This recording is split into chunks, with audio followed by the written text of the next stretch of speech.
고린도후서 6장 14절에서 7장 1절까지 읽겠습니다. 고린도후서 6장 14절에서 7장 1절까지 저와 여러분이 한 목소리로 같이 읽습니다. 시작.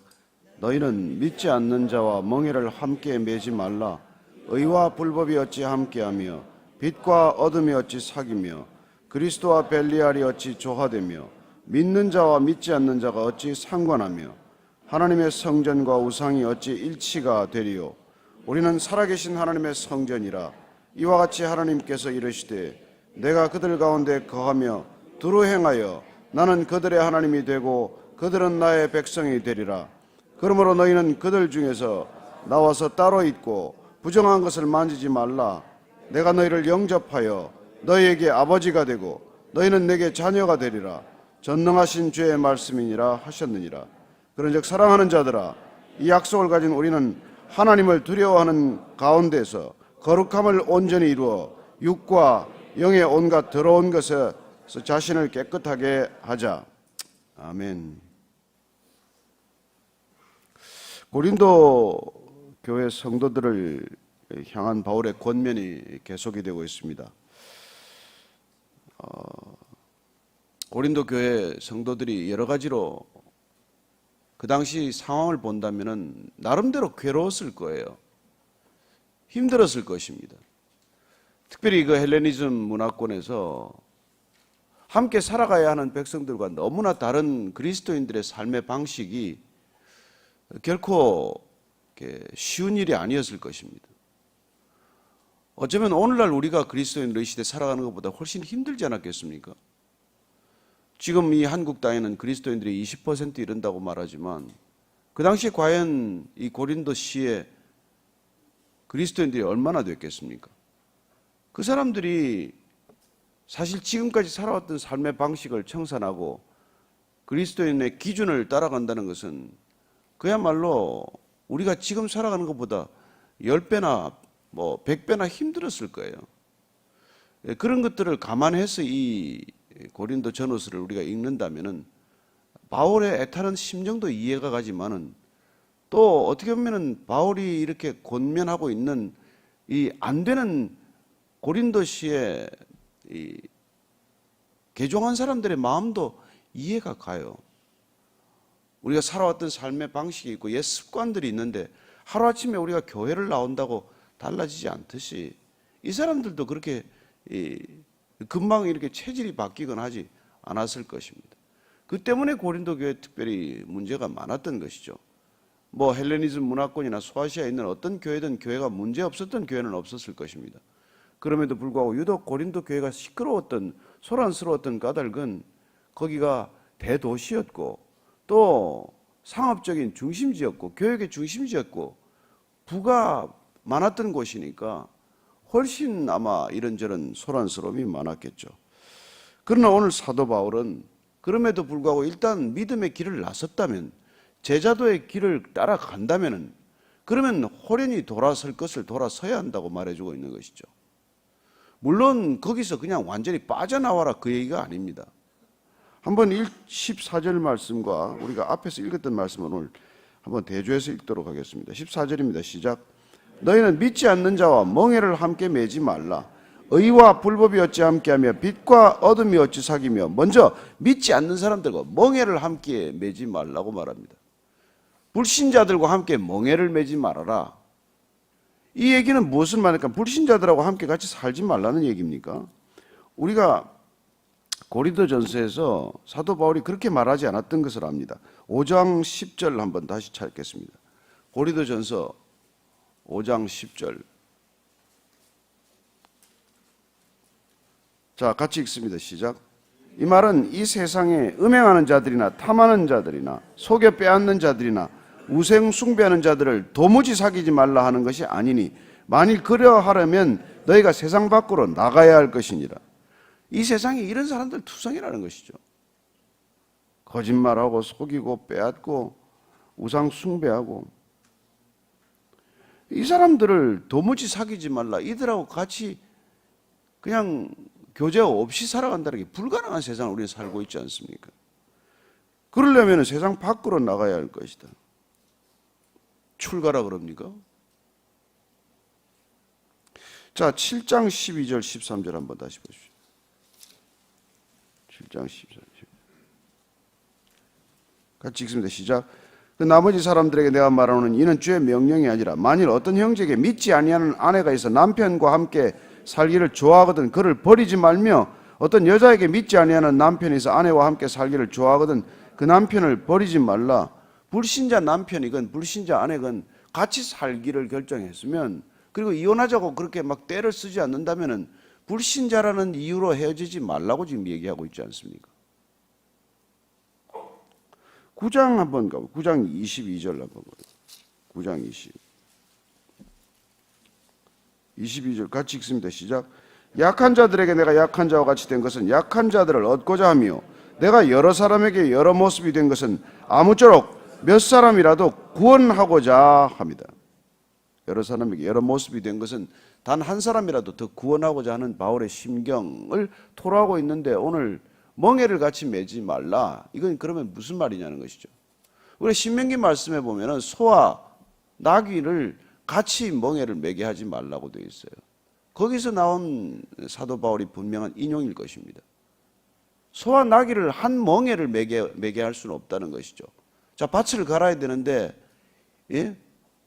두 마리를 묶어서 그렇게 가게 되면은 같이 갈 수가 없단 말이에요. 멍에가 깨지든지 나귀가 쓰러지든지 힘이 다른, 전혀 다른 것들을 그렇게 묶어서 멍에를 매게 할 수는 없다는 것이죠. 그래서 오늘 이 사도 바울이 지금 고린도 교회들에게 불신자들하고 너희들이 교제하지 말라는 얘기도 아니고 거기서 완전히 무슨 빠져나오라는, 삶의 터전을 아예 바꿔버리라는 그런 얘기도 아니고, 다만 그 사람들하고 멍에를 함께 매지 말라. 어떻게 보면, 그래서 사도 바울은 지금 이걸 분명히 의식하고 있는 대상은 어떤 의미에서는 결혼을 염두에 둘 수도 있고, 또 사업을 동업하는 것도 있을 수가 있고, 어떤 동맹관계를 맺는 것일 수도 있고, 그런 관계를 말하는 것이죠. 같이 함께 새로 하겠다고 무슨 일을 그렇게 결정하는 그런 일들에 대한 경각심을 불러일으키는 것이죠. 믿지 않는 사람들과 함께. 사실 뭐 여러분들이 그렇지 않습니까?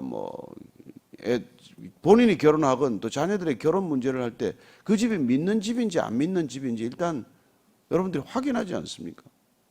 그래서 믿지 않는다고 할 때는 너무나 좌우지간 조심스러운 그런 이 생각을 갖게 되는 것이죠. 저는 돌아온 탕자 편이지만 자녀들 입장에, 출가시키는 부모 입장에서는 안 믿는 그 탕자들한테 당장 자녀를 내주기가 두렵지 않습니까? 그러니까 사실은 이 지금 사도 바울이 그렇게 덥석 멍에를 지게 하지 말라는 말은 마치 부모와 같은 심정이에요. 내 자녀를 어떻게 믿지 않는 사람들에게 배우자로 내줄 수가 있겠습니까?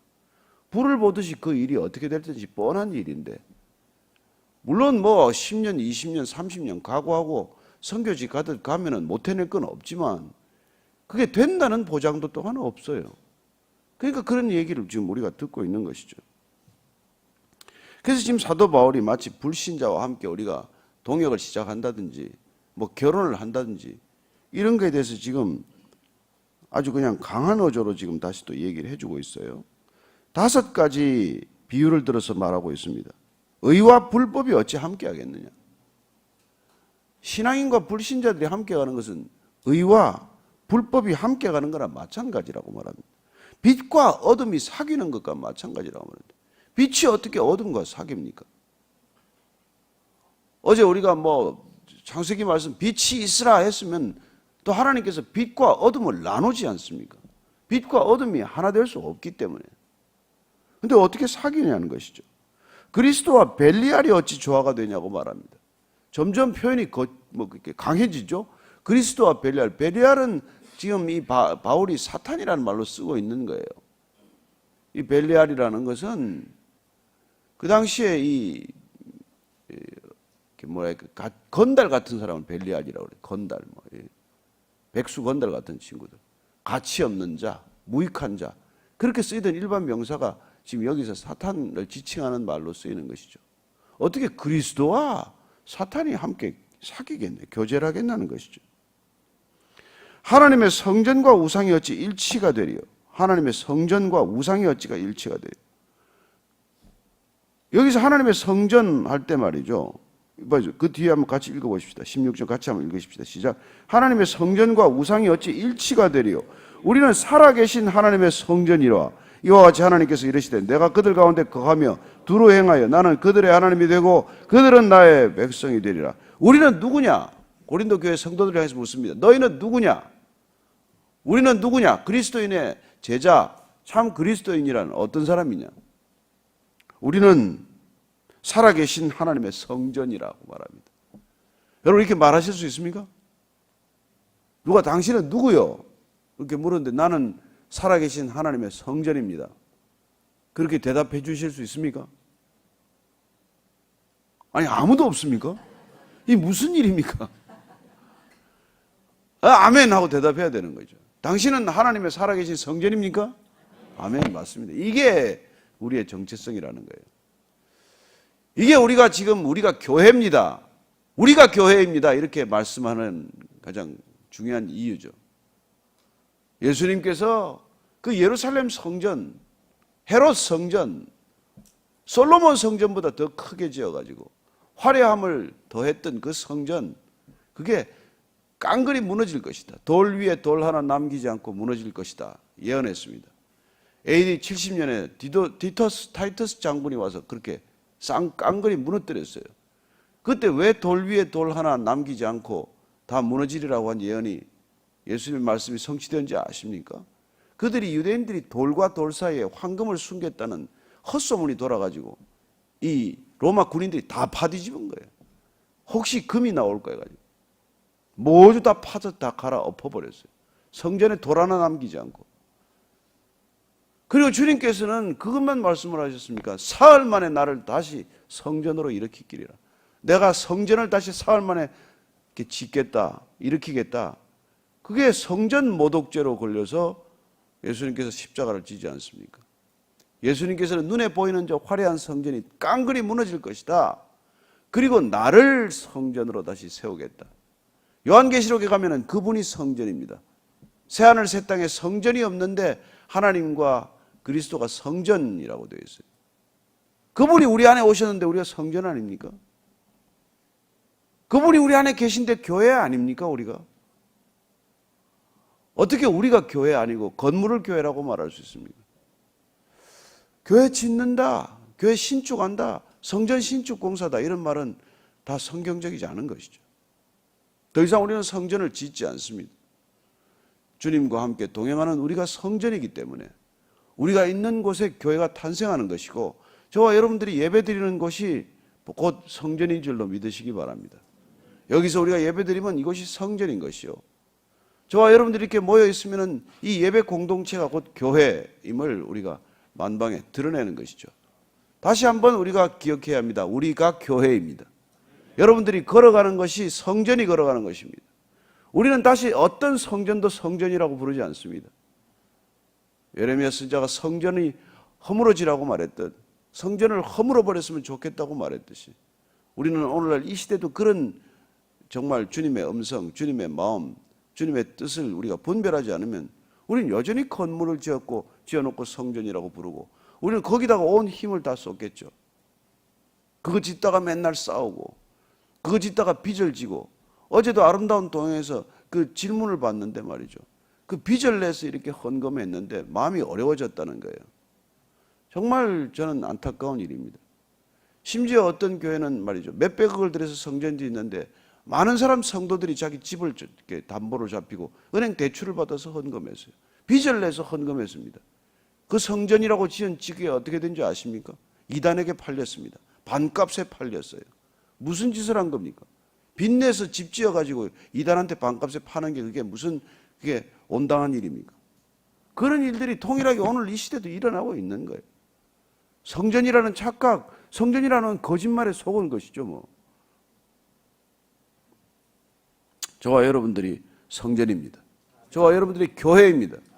우리가 건물에 묶이지 않는 참된 교회 되기를 축복합니다. 그래서 지금 이렇게 말하는 거예요. 우리는 살아계신 하나님의 성전이라. 이게 우리 얘기입니까? 하나님께서 그러면 구약시대는 이런 말씀 안 하셨습니까? 에스겔 선지자를 통해서 말씀하십니다. 한번 에스겔 우리 37장 한번 찾아서 읽어보십시다. 에스겔 37장 26절에서 28절까지를 읽습니다. 시작. 내가 그들과 화평의 언약을 세워서 영원한 언약이 되게 하고 또 그들을 견고하고 번성하게 하며 내 성소를 그 가운데 세워서 영원히 이르게 하리니 내 처소가 그들 가운데 있을 것이며 나는 그들의 하나님이 되고 그들은 내 백성이 되리라. 내 성소가 영원토록 그들 가운데 있으리니 내가 이스라엘을 거룩하게 하는 여호와인 줄을 열국이 알리라 하셨다 하라. 아멘이십니까? 그렇죠. 하나님께서 내가 너희들 처소가 그들 가운데 있겠다. 회복된 이스라엘 백성들 가운데 있겠다고 말씀하고 계십니다.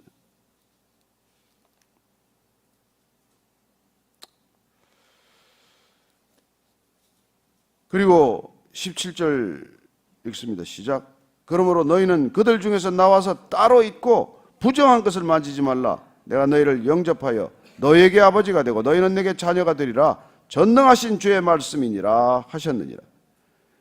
이 그들 중에서 나와서 따로 있는 거예요. 구별된 삶을 살라는 것이죠. 부정한 것 만지지 말라. 그러면 내가 너희를 영접하여서 너희의 아버지가 되고 너희는 내 자녀가 되리라. 여러분, 이게 지금 우리가 하나님께서 정말 인격적인 하나님이다 이 말씀을 하고 계신 거예요. 여러분, 이신론이라고 하는 이 신학적 주장이 있습니다. 하나님이 우리를 만드시긴 했어요. 그러나 이게 간섭하지 않습니다. 그분은 높은 곳에 홀로 계십니다. 고고한 자리에 홀로 계신 분입니다. 그분은 우리가 상관없습니다. 그냥 지켜보고만 있기만 해요. 그들은 마치 이 세상이 태엽처럼 돌아가는 시계라고 말합니다. 그래요. 지금 알라 신은 그런 신이에요. 이슬람은 그런 하나님을 믿습니다. 그러나 우리는 예수 그리스도가 하나님임을 믿고 그분을 우리가 하나님이라고 고백하는 이유는 무엇입니까? 고난받으러 오신 하나님, 우리와 함께 고난의 멍에를 같이 메신 하나님, 그 하나님을 우리는 하나님으로 인격적으로 받아들인 그런 믿음의 사람들입니다. 하나님은 나와 상관없는 분이 아니에요. 내 감정이나 내 느낌이나 내 판단과 상관없는 분이 아니라 늘 내 생각과 내 판단과 내 결정에 함께 해주시는 하나님, 내가 고통받을 때 고통의 현장에 같이 계신 하나님. 그렇습니다. 우리가 고통, 감당할 수 없는 고통이 있을 때 하나님은 어디 계십니까? 묻지 마십시오. 나와 함께 계십니다. 주기철 목사님이 그렇게 고문당할 때 일본 순사가 내 하나님이 어디 있냐? 그렇게 물을 때 지금 나와 함께 고난받고 계신다고 대답했습니다. 여러분, 그런 신앙이 우리한테 있는 것이죠. 그리고 고문하는 경찰관에게 말합니다. 그 하나님이 내 안에 계신 같이 고문당하는 하나님이 고문하는 너를 사랑한다고 말해줍니다. 그런 하나님을 우리는 믿음으로 고백하는 것이죠. 고난받을 때 여러분들 하나님 우리와 함께 하시는 분, 그분이기에 십자가를 지실 수 있는 분이고 그 십자가를 바라볼 때 우리가 위로받는 이유 아닙니까? 우리가 고난받을 때 고난받는 것과는 멀리 떨어져 계신 하나님 우리한테 무슨 도움이 됩니까?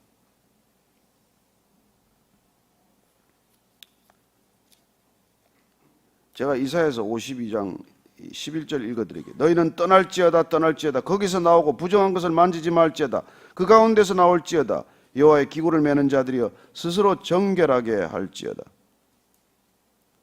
이사야를 통해서 하나님께서는 부정한 것을 만지지 말라. 어떻게 너희들이 벨리알과 함께 사귀겠느냐?